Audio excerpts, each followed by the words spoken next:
So window cladding can refer to a couple of different things. Like there's some wood windows manufacturers that put a metal cladding on the exterior of their wood window. And the pro of that, or the selling point of that is it's designed to eliminate you having to paint the exterior of the wood because it's clad under metal, so you don't have to paint it. The con is wood contracts and expands at one rate and metal contracts and expands at another rate. And the way it's put on, they have corners where they're mited together and they just glue or caulk those corners together. Well, eventually that glue or caulking will fail. And when it does, moisture gets behind that and gets trapped behind the metal in the wood. And then your window starts to rot, except you don't get to see any of this because the moisture is behind the metal.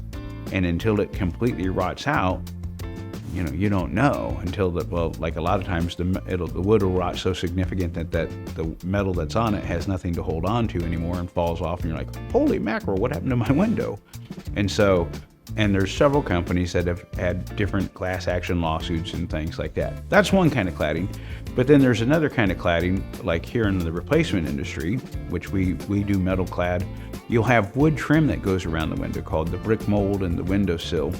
And we'll clad that in an aluminum siding material and wrap and seal it to the window of the home. And then people will say, well, don't you have the same problem then that the metal window, the metal on the wood window do? Well, no, because the way the cladding's done on this is everything's done from bottom to top. So you put the windowsill on first, then you clad the brick mold, then you clad the brick mold on top. And so it's only 3 pieces of metal that we're putting together rather than several pieces of metal, and everything overlaps. So we do caulk it and seal it, but because the way everything overlaps, there's no way for the moisture to get behind the metal to cause it to rot anymore. And so if the caulking does fail, which caulking does fail, water doesn't go up, it goes down. So it can't get in underneath it, so you don't have those issues. And this is an industry common thing, by the way. We're not the only ones that do this. And it's a approved type of system because it's pretty much problem free.